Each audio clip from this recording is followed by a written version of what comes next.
Tunisia tutup kualifikasi tanpa kebobolan. Sejarah Cape Verde lolos ke Piala Dunia. Gol perdana Walter Met menangkan Jerman. Swedia terancam gagal ke Piala Dunia.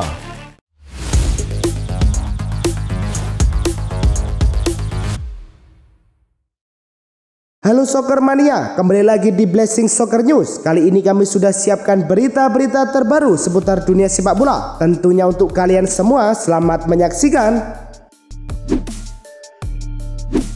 Tunisia menutup perjalanan mereka di grup H kualifikasi Piala Dunia melawan Namibia di Tunis. Tunisia unggul lebih dulu di menit ke-27 lewat penalti Ali El Abdi. Memasuki babak kedua, Tunisia makin agresif. Di menit ke-56, Hannibal Mejbri mengadakan keunggulan. Tak berhenti di situ, sang kapten Ferjani Sassi menutup pesta gol di menit ke-78 setelah memanfaatkan umpan silang dari sisi kanan. Kemenangan ini membuat Tunisia finish sebagai juara grup tanpa sekalipun kebobolan. Dari 10 laga, mereka menang 9 kali dan mencetak total 22 gol. Cape Verde menghadapi Eswatini pada laga terakhir grup D kualifikasi Piala Dunia 2026 zona Afrika di menit ke-56. Dylan Livramento membuka keunggulan 4 menit berselang, tepatnya di menit ke-60. Willy Semedo mengadakan skor lewat sepakan keras dari dalam kotak penalti. Cape Verde menutup pesta golnya di menit ke-78 lewat sundulan Stopira yang membuat skor menjadi 3-0. Kemenangan ini memastikan Cape Verde finish di puncak klasemen grup D dengan 23 poin. Cape Verde mencatat sejarah besar usai memastikan diri lolos ke Piala Dunia 2026. Negara kepulauan dengan populasi sekitar 525.000 jiwa ini pun resmi mencatat sejarah menjadi negara terkecil kedua yang lolos ke Piala Dunia setelah Islandia pada 2018. Menariknya, hanya ada satu pemain mereka yang bermain di 5 liga top Eropa, yaitu Logan Costa dari Villarreal. Cape Verde menjadi tim Afrika ke-6 yang memastikan tiket ke Piala Dunia 2026. Mereka juga menjadi tim debutan ketiga setelah Uzbekistan dan Yordania. Islandia versus Prancis di kualifikasi Piala Dunia 2026 berlangsung di Laugardas-Volur. Meski tampil menekan, Prancis justru tertinggal lebih dulu di menit ke-39 lewat gol Victor Paulsen. Prancis baru bisa menyamakan kedudukan di babak kedua, tepatnya di menit ke-63 via Christopher Nkunku. Les Blues berbalik unggul 2-1 5 menit berselang. Jean-Philippe Mateta membawa Prancis memimpin. Namun, keunggulan itu tak bertahan lama. 2 menit kemudian, Christian Linssen membuat skor kembali imbang 2-2. Dengan hasil ini, Prancis berada di puncak klasemen grup D dengan 10 poin, sementara Islandia berada di posisi ketiga dengan 4 poin. Wales versus Belgia berlangsung di Cardiff City Stadium. Laga berjalan seru sejak awal dengan tuan rumah unggul lebih dulu di menit ke-8 lewat tandukan Joe Rodon. Belgia kemudian menyamakan kedudukan pada menit ke-15 lewat titik putih Kevin De Bruyne. Dari Wilfers berbalik unggul di menit ke-24, Thomas Munir mengubah skor menjadi 1-2. Di babak kedua, Belgia kembali mendapat penalti pada menit ke-74, De Bruyne mencetak gol. Wales sempat menipiskan selisih menjadi 2-3 di menit ke-89 lewat tembakan Nathan Broadhead. Namun Belgia langsung membalas semenit berselang, kali ini lewat gol yang dicetak Leandro Trossard. Dengan hasil ini, Belgia kembali ke puncak klasemen grup C dengan 14 poin dari 6 laga, unggul 4 poin dari Wales. Kevin De Bruyne kembali menunjukkan ketajaman luar biasa di ajang kualifikasi Piala Dunia. Dalam 6 pertandingan terakhir bersama timnas Belgia, gelandang 34 tahun itu menyumbangkan total 7 kontribusi gol, baik lewat gol maupun assist. Statistik ini mempertegas performa gemilangnya. Setelah sejauh musim ini ia telah mencatatkan 11 kontribusi gol dalam 12 laga untuk klub dan negaranya. Terbaru ketika Belgia meraih kemenangan penting 4-2 atas Wales. De Bruyne mencetak 2 penalti dalam pertandingan tersebut. Laga Irlandia Utara versus Jerman di kualifikasi Piala Dunia 2026 berlangsung di Windsor Park. Irlandia Utara sempat membuat publik tuan rumah bersorak setelah Paddy McNair mencetak gol, tapi dianulir VAR karena offside. Jerman akhirnya membuka keunggulan di menit ke-32. Sepak pojok David Raum mengenai punggung Nick Walter Met dan bola justru berbelok masuk ke gawang. Dengan kemenangan ini, Jerman berada di puncak klasemen grup A dengan 9 poin, sedangkan Irlandia berada di urutan ketiga dengan 6 poin. Nick Walter Met akhirnya membukukan gol pertamanya bersama timnas Jerman saat menghadapi Irlandia Utara dalam laga kualifikasi Piala Dunia 2026 sekaligus membawa kemenangan tipis 1-0. Penyerang muda Jerman ini sedang berada dalam performa terbaiknya. Dalam 5 laga terakhir bersama klub dan tim nasional, ia sudah mencetak 4 gol. Catatannya impresif, masing-masing 1 gol ke gawang Irlandia Utara, Nottingham Forest, Union SC, dan Arsenal hanya gagal mencetak saat melawan Luxembourg. Swedia versus Kosovo berlangsung di Gothenburg. Menit ke-33, Kosovo berhasil unggul 0-1. Bola hasil kontrol gagal Veldin Hudza jatuh ke kaki Aslani yang langsung menembak ke gawang Swedia. Menit-menit akhir, Swedia terus menekan. Isak kembali punya peluang dari umpan Elanga, tapi Muric menggagalkannya lagi. Laga berakhir 0-1 untuk Kosovo. Swedia masih tanpa kemenangan di kualifikasi. Dengan kemenangan ini, Kosovo berada di posisi kedua grup B dengan 7 poin, sedangkan Swedia berada di dasar klasemen dengan 1 poin. Swedia dalam posisi sulit setelah 4 laga kualifikasi Piala Dunia 2026 tanpa satupun kemenangan. Tim asuhan Jon Dahl Tomasson hanya mengoleksi 1 poin hasil dari 3 kekalahan dan 1 imbang, mencetak 2 gol serta kebobolan 7 kali. Kini, Swedia berada di dasar klasemen dan membutuhkan keajaiban untuk lolos. Mereka harus menang atas Slovenia dan Swiss, sambil berharap Kosovo kalah di 2 laga tersisa. Meski begitu, peluang masih terbuka lewat jalur playoff National League, di mana Swedia sebelumnya menjadi juara grup. Bek sekaligus kapten Paris Saint-Germain, Marquinhos dipastikan harus menepi lebih lama akibat cedera quadriceps. LQP melaporkan pemeriksaan lanjutan menunjukkan cedera yang dialami pemain Brasil berusia 31 tahun itu lebih serius dari perkiraan awal. Pelatih Luis Enrique harus menyiapkan tim tanpa sang kapten saat PSG menghadapi RC Strasbourg di pekan ke-8 Ligue 1. Musim ini, Marquinhos baru tampil 4 kali dengan total 360 menit bermain. Absennya Marquinhos menjadi pukulan bagi lini pertahanan Paris Saint-Germain yang tengah berusaha mempertahankan momentum pasca jeda internasional. Atalanta dilaporkan tengah menyiapkan kontrak baru untuk Ademola Lookman menyusul performa impresifnya musim ini. Saat ini, Lookman menerima gaji 1,8 juta euro neto per musim, sekitar 2,5 juta euro bruto berkat Decreto Crescita, dan kontrak barunya berpotensi menembus 3 juta euro neto, jadi pemain dengan gaji tertinggi di klub. Diskusi juga mencakup kemungkinan klausul rilis setelah minat dari klub luar negeri ditolak Atalanta. Kontraknya berlaku hingga Juni 2027 dan negosiasi diperkirakan akan intensif dalam beberapa minggu ke depan.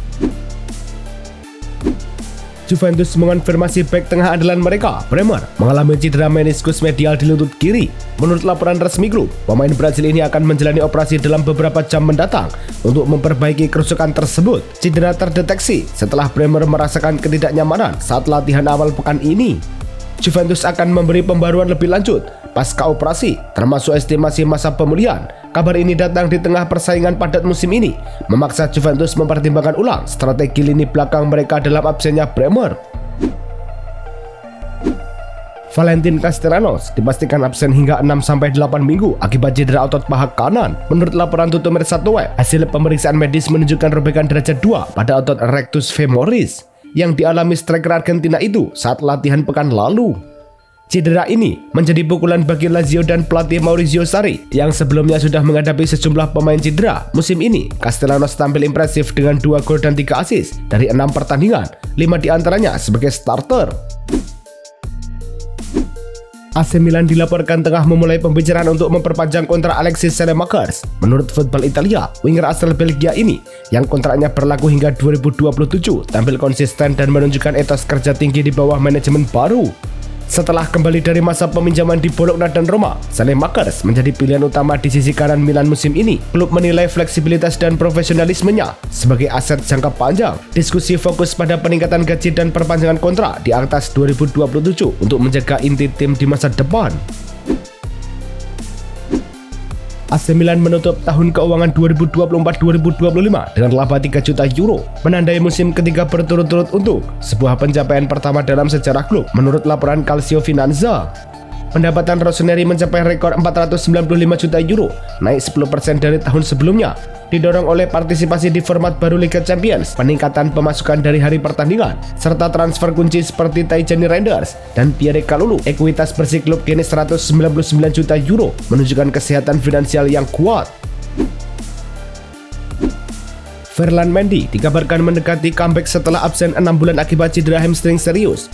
Menurut laporan Mario Cortegana dari The Athletic dan Marca, bek kiri Prancis itu akan mulai kembali mengikuti latihan tim parsial minggu ini. Mendy sudah absen sejak April dan melewatkan awal musim di bawah arahan Xabi Alonso. Kembalinya Mendy menjadi kabar penting bagi Real Madrid menjelang El Clasico kontra Barcelona. Jika pemulihannya berjalan lancar, ia diperkirakan bisa masuk skuad sebelum akhir Oktober. Robert Lewandowski dilaporkan berpeluang besar meninggalkan Barcelona pada akhir musim ini. Menurut jurnalis sepak bola Fabrizio Romano, penyerang asal Polandia berusia 37 tahun itu belum menerima informasi resmi terkait masa depannya dari klub. Barcelona akan mengevaluasi opsi lini serang musim panas mendatang sebagai bagian dari perombakan skuad. Mengingat usia dan gaji tinggi Lewandowski, kontraknya masih berlaku hingga 2026 dan keputusan akhir diprediksi akan jelas dalam beberapa bulan ke depan.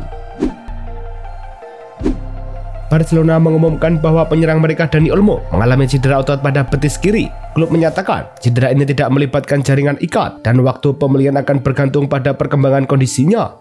Musim ini, Olmo telah tampil dalam 10 pertandingan untuk Barcelona, 8 di La Liga dan 2 di Liga Champions. Sementara itu, sumber media ESPN menyebutkan bahwa Olmo kemungkinan akan absen selama 2-3 minggu dan diragukan tampil pada El Clasico melawan Real Madrid.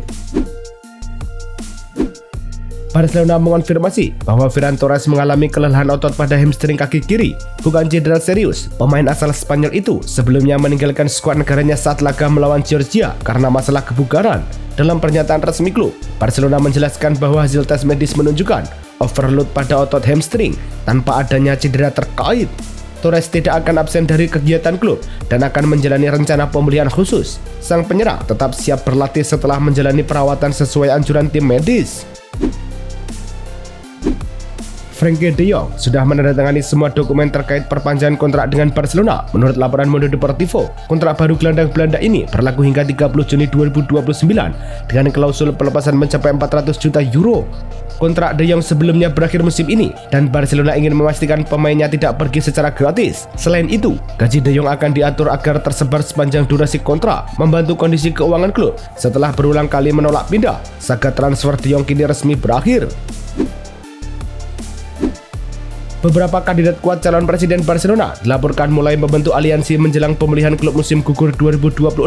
Menurut Diario Sport, strategi ini dianggap sebagai satu-satunya cara untuk menaklukkan Joan Laporta yang saat ini mendapat dukungan luas dari para sosio berkat keberhasilannya menurunkan utang besar klub.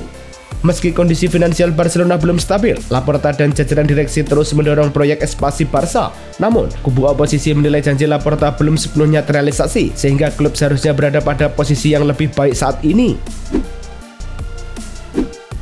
Luton Town secara resmi menunjuk Jack Wilshere sebagai pelatih kepala, menandai babak baru bagi mantan bintang Arsenal itu. Pengumuman dilakukan pada Senin pagi setelah kesepakatan tercapai, menurut situs resmi klub. Ini merupakan pengalaman manajerial senior pertama Wilshere setelah menukangi tim junior Arsenal dan sempat menjadi pelatih sementara di Norwich City. Luton saat ini berada di posisi ke-11 League One, berharap pengalaman dan ide segar Wilshere dapat meningkatkan performa tim. Jordan Pickford menegaskan komitmennya kepada Everton dengan menyatakan bahwa dirinya bahagia di klub menjelang penandatanganan kontrak baru berdurasi 4 tahun yang dikabarkan akan rampung minggu ini. Kiper utama Inggris berusia 31 tahun ini juga fokus pada kualifikasi Piala Dunia, khususnya laga melawan Latvia, dengan target meraih kemenangan dan menambah capsnya menjadi 80. Pickford belum kebobolan di kampanye kualifikasi 2026, hanya 1 kali melakukan kesalahan yang berbuah gol. Kapten Arsenal Martin Odegaard dipastikan absen hingga setelah jeda internasional November akibat cedera ligamen kolateral medial yang dialami saat melawan West Ham pada 4 Oktober. Menurut laporan resmi klub, gelandang 26 tahun itu sudah harus digantikan di babak pertama dan melewatkan beberapa laga Premier League serta Liga Champions. Pelatih Mikel Arteta menghadapi tantangan besar tanpa peran kunci Odegaard. Kondisi kapten Norwegia ini juga menimbulkan tanda tanya jelang derby London Utara melawan Tottenham 23 November mendatang. Chelsea mengumumkan bahwa gelandang Moises Caicedo resmi berpisah dari agen Ali Barat dari Epic dan kini memilih diwakili oleh tim kepercayaannya sendiri, sebagaimana dikonfirmasi melalui unggahan Instagram sang pemain. Caicedo yang bergabung dengan The Blues dari Brighton pada 2023 tengah fokus mengembangkan karirnya dengan dukungan baru. Musim ini, penampilannya di Stamford Bridge mencuri perhatian, termasuk kontribusinya dalam kemenangan Chelsea atas Liverpool. Dengan kerja kerasnya, Caicedo semakin dianggap sebagai salah satu gelandang terbaik Premier League. Gelandang Liverpool, Ryan Gravenberch, mengalami masalah hamstring ringan saat membela Belanda dalam kemenangan 4-0 atas Finlandia. Pelatih Belanda Ronald Koeman menyatakan pemain 23 tahun itu diganti pada babak pertama sebagai tindakan pencegahan.